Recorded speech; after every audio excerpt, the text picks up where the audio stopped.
Assalamualaikum warahmatullahi wabarakatuh. Perkenalkan, nama saya Elsa Luciana Simbolon, NPM 502101.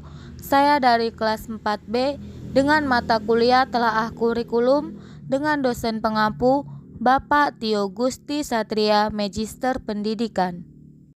Di sini saya akan menjelaskan tentang pengembangan kurikulum 2013, kurikulum darurat, dan kurikulum merdeka.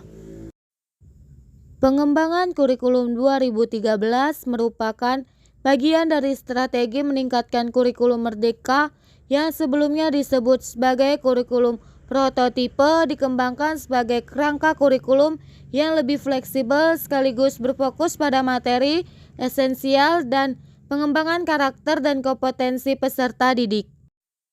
Yang pertama, dasar pertimbangan kurikulum 2013. Poinnya ada dua.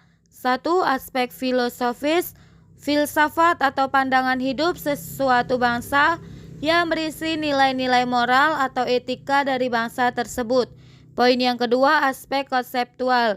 Ini mencakup relevansi model kurikulum berbasis kompetensi. Kurikulum lebih dari sekedar dokumen. Proses pembelajaran mencakup aktivitas belajar, output belajar, dan outcome belajar, serta cakupan mengenai penilaian. Materi yang kedua, dasar pertimbangan kurikulum darurat. Dalam proses pengembangan dan penerapan sebuah kurikulum, perlu mempertimbangkan beberapa hal, yaitu aspek filosofis, psikologis, sosial budaya, perkembangan ilmu pengetahuan, dan teknologi.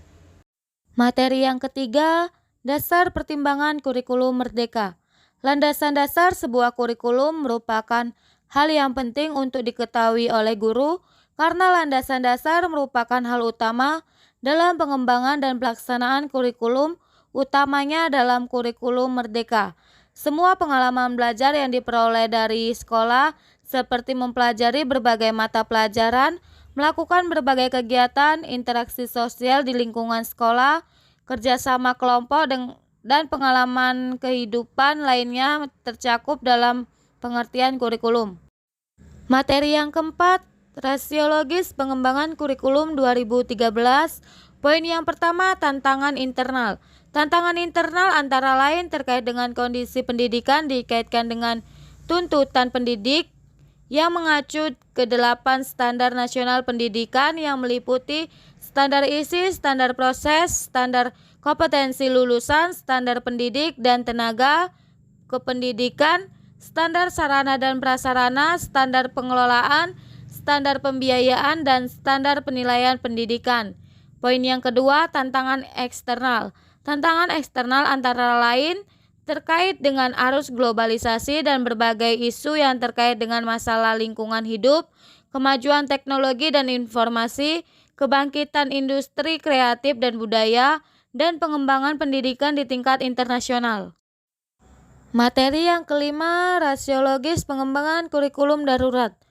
Kurikulum darurat merupakan kurikulum yang dapat dilaksanakan oleh satuan pendidikan dalam kondisi khusus yang memberikan fleksibilitas bagi satuan pendidikan untuk menentukan kurikulum sesuai dengan kebutuhan pembelajaran peserta didik. Selain itu, kurikulum darurat bertujuan untuk mengurangi beban pendidik dalam melaksanakan kurikulum nasional dan peserta didik dalam keterkaitannya dengan penentuan kenaikan kelas dan kelulusan. Poin yang terakhir tentang rasiologis pengembangan kurikulum merdeka. Poin yang pertama, pengembangan soft skill dan karakter. Pengembangan soft skill dan karakter melalui proyek profil Pancasila. Poin yang kedua, fokus pada materi esensial. Fokus pada materi esensial, relevan dan mendalam sehingga ada waktu cukup untuk membangun kreativitas dan inovasi peserta didik dalam mencapai kompetensi dasar seperti literasi dan numerasi. Poin yang terakhir, pembelajaran yang fleksibel. Keleluasaan bagi guru untuk melakukan pembelajaran yang sesuai dengan tahap capaian dan perkembangan masing-masing peserta didik dan melakukan penyesuaian dengan konteks dan muatan lokal. Baiklah, itulah tadi hasil penyampaian materi dari saya. Jika ada salah kata dalam penyampaian materi, saya mohon maaf. Saya akhiri. Wassalamualaikum warahmatullahi wabarakatuh. Sekian dan terima kasih.